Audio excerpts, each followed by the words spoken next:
In this video, we are going to recap a movie called Coldskin. Spoilers ahead. Our story begins in 1914, when a young Englishman sets off on a long and lonely journey. He has signed up to be a weather observer on a remote island in the South Atlantic, where he will spend a year in isolation. He doesn't tell anyone why he chose this fate, not even the captain of the ship that takes him there. After 67 days at sea, they finally reach the island. The Englishman is surprised by the silence and the absence of birds. He is also puzzled by the lack of a welcome from the previous weather observer, who should have been waiting for them.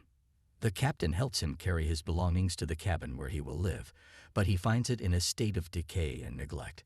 He advises the Englishman to leave with him, but the young man refuses. He is determined to stay.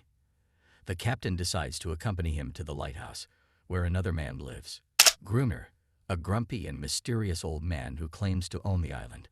They break into his fortified home and find him asleep on a bed. He wakes up and tells them to go back to the water, where they belong.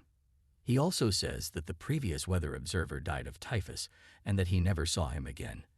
The captain doesn't believe him, but he can't do anything about it. He gives up and returns to his ship, leaving the Englishman alone on the island. The young man tries to make himself comfortable in his cabin and sets up his weather instruments. He also finds a journal left by his predecessor, Vigeland, who was married to a beautiful woman. He reads it by the fire and learns about the strange and terrifying creatures that inhabit the sea and attack humans at night. He also sees a note that says Darwin was wrong. The next day, he goes to the beach and sees circles of rocks and shells that look like they were made by someone or something. He realizes that he is not alone on the island and that he is in grave danger. That night, the young man is eating his dinner in the cabin when he hears something outside. He hears growls and thumps on the walls. He walks towards the door, but before he can reach it, a clawed hand slips under it. He sees a monster that looks like the ones in the journal. He hears more of them on the roof and the windows. He runs to the basement and locks the door behind him. He peeks through a hole in the floor and sees the creatures trying to get in. One of them sees him and snarls. He stabs it with a knife through the hole. He ties the door handle to the stairs and waits for dawn. The next morning, he comes out of the basement and sees blood and footprints everywhere. He runs to the lighthouse, hoping to find help, but Gruner won't let him in. He throws water at him and tells him to go away. He says he should have stayed on the boat. The young man is angry and scared. He goes back to his cabin and prepares for another night of horror. He boards up the windows and doors. He makes a ring of wood and books around the cabin and pours lamp oil on them. He takes a rifle and waits inside. The creatures come again, more than before. They break through the windows and doors. He shoots some of them, but he can't stop them all. He lights a torch and throws it on the ring of fire. The flames scare the creatures away, but they also set the cabin on fire. The young man has to escape. He burns his hand on the door handle and runs to the beach. He hides behind some rocks and waits for the rain to put out the fire. The next day, he goes back to his cabin and finds it ruined. He wraps his hand with a handkerchief and takes his rifle. He follows Gruner to the fountain, where he sees a message written on the rocks. Gruner owns this fountain. He aims at Gruner, but he is attacked by a female creature wearing a sweater. He pushes her off and points his rifle at her. Gruner sees him and points his rifle at him too. They have a standoff, but the young man has an advantage. He threatens to shoot Gruner's creature. Gruner asks him what he wants, and he says he wants to stay with him in the lighthouse. He tells him about his supplies and his weather tools. He also tells him that his creature is harmless, and he proves it by calling her like a dog. She comes to him and licks his face. Gruner is impressed by this, and he decides to let him stay with him in the lighthouse. He also gives him a name, Friend. They go back to their cabin and gather as many things as they can carry. Friend asks Gruner what happened to Vigeland, his predecessor. He says he thinks Vigeland didn't die of typhus, but was killed by the creatures when Gruner left him alone in the cabin. He says that's a crime that Gruner should pay for, but Gruner doesn't admit or deny anything. He just tells him they have to hurry, because night is coming soon. The young man, now called Friend, sleeps in the lighthouse with Gruner and his creature. He wakes up to find her licking his burned hand. He feels a soothing sensation. Gruner comes in and tells him he has been asleep for 2 days. He also tells him he wet his pants. They go upstairs and count their bullets. They talk about the creature, who is like a dog to Gruner. He can't really communicate with her, only command her. Friend is fascinated by her and wonders how she evolved from the sea. He talks about his theory of isolated sea creatures that adapted to their environment. Gruner doesn't like his talk and interrupts him. He takes him to the balcony and shows him how they use light to keep the creatures away. He says they hate both artificial and natural light. Friend asks him why he didn't leave with the boat that brought him there 4 days ago. Gruner says he likes it here, where he is the master of his fate. He asks Friend why he left civilization. Friend says he will leave as soon as he can. He says he will signal the first boat that comes by. Gruner laughs at him and tells him there are no boats here. He says the lighthouse was built to embezzle money. Friend tries to make a new life for himself in the lighthouse. He finds a hammock and a diving suit in a chest. He marks the days on the wall and gets along with the creature. He treats her kindly, and she responds to him. At night, Gruner tells him to get his rifle and join him on the balcony. They have torches and a lighthouse lamp to light up the night. They are armed and ready for the attack. Gruner tells him how to fight. Only shoot when they are close and kill only a few of them, because then they will eat each other. Their creature is on the upper balcony, making noises. Friend wonders if they are trying to rescue her. The creatures come, and Gruner starts shooting them. But Friend is too scared and runs inside. He faints on the floor. The next morning, Gruner wakes him up angrily. He tells him he won't tolerate any cowards in his lighthouse, no matter how much food and alcohol they bring. He orders him to go fetch water from the fountain. Friend does as he is told, but when he comes back, he sees something shocking. Gruner is sleeping with the creature. He feels betrayed and disgusted by this sight. That night, Gruner gives him another chance to prove himself. He takes him to the balcony again, but this time, he leaves him alone with the creatures. He locks the door behind him and leaves Friend to fend for himself against the horde of monsters that want to kill him. Friend survives the night and kills many of the creatures. Gruner opens the door in the morning and sees him covered in blood but alive. He is impressed by his courage. They start a routine of living together in the lighthouse. Friend does chores and repairs during the day, and they fight the creatures at night. Friend remembers that he came to the island to find peace, but he has found hell instead. He wonders why the creatures don't attack every night. Sometimes they don't show up for weeks. He also collects whale bones on the beach and carves them into shapes. Friend doesn't understand how Gruner can kill the creatures and sleep with one of them.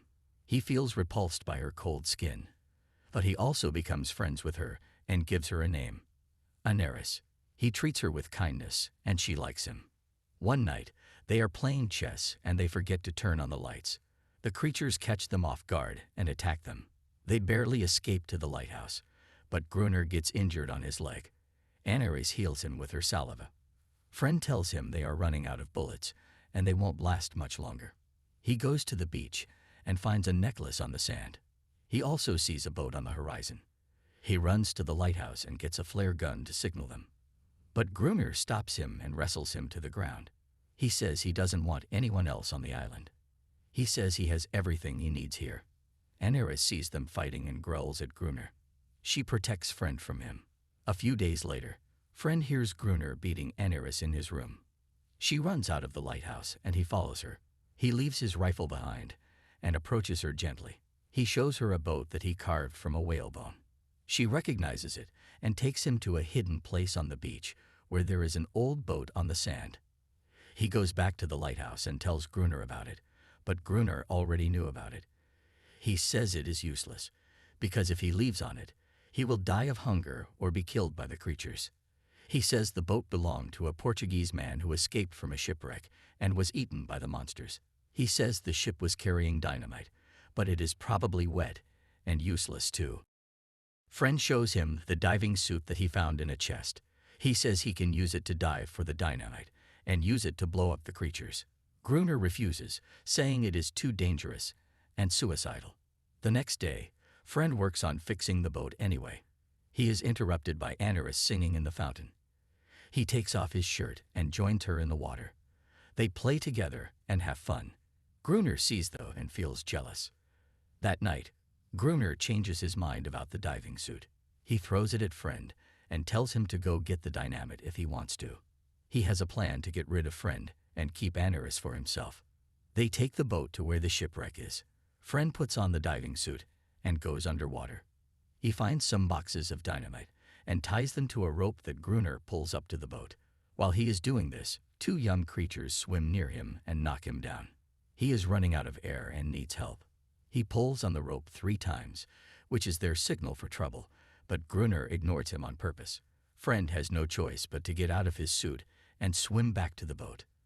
They go back to the lighthouse and open the boxes of dynamite. One of them is wet, but the others are dry. Friend and Gruner hide the dynamite under some rocks near the lighthouse.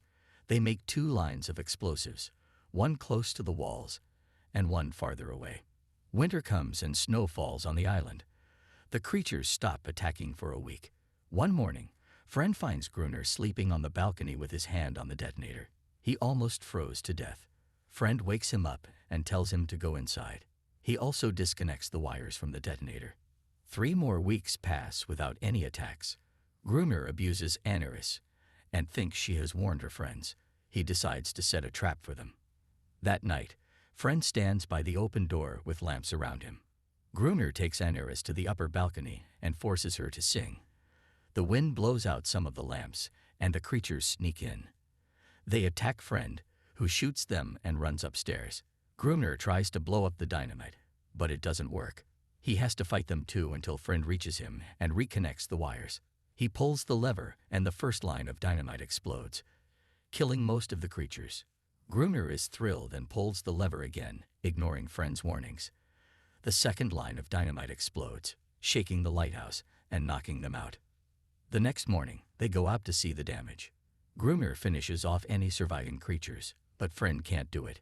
He sees a bone necklace on one of them and realizes they have some intelligence. Gruner throws the necklace into the water.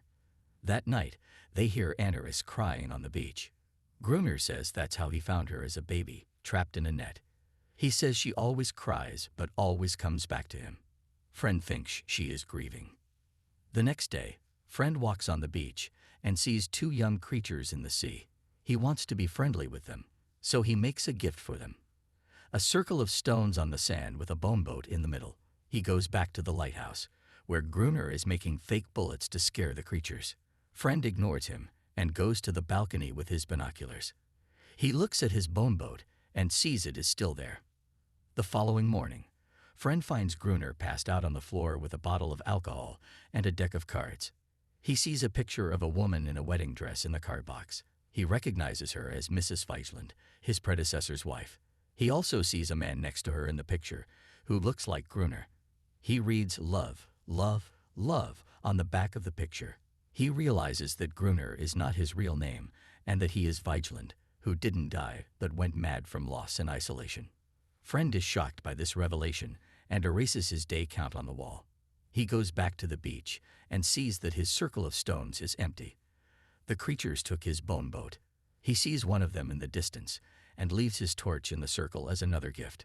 He backs away slowly with his hands up, showing he means no harm. The creature comes closer to him, and so do many others, including Anaris, who looks more confident than before. The young creature is about to give the bone boat to Friend, but Gruner spoils the moment with a shot from his rifle. Friend tells him to stop, because they were wrong about the creatures. They are not monsters, but friends. He ignores him and orders Anaris to come back to him, but she refuses. Gruner is furious and realizes that Anaris has chosen Friend over him. He runs back to the lighthouse, saying that no one leaves him. He leaves them. Friend tries to make peace with the creatures again, but the young one falls to the ground. Gruner has shot him in the chest. The creatures are scared and run back to the water. Anaris looks at Friend with sadness and follows them. Friend is angry and goes back to the lighthouse. He attacks Gruner for what he has done, but Gruner fights back. He grabs an axe and is about to kill Friend, but Friend stops him by saying his real name, Aldor Weigand. He tells him that he is not a murderer, but a man who loved his wife. Gruner is stunned by this and repeats love, love, love. He opens the door and walks out of the lighthouse. He gives himself up to the creatures, who tear him apart. Friend hears his screams and closes the door. He knows he has lost Gruner, and he is alone now. Time passes, and 3 officers come to the lighthouse. They find Friend sleeping on Gruner's bed. They think he is Gruner, and they are there to replace him with a new weatherman. They tell him that the weatherman died of typhus. The officer in charge scolds him for the mess in the room and tells him that they are at war. Friend doesn't correct them or care about them. He goes to the balcony and sees some ships on the horizon. The movie ends with Aniris running on the beach and jumping into the water. She is free and happy.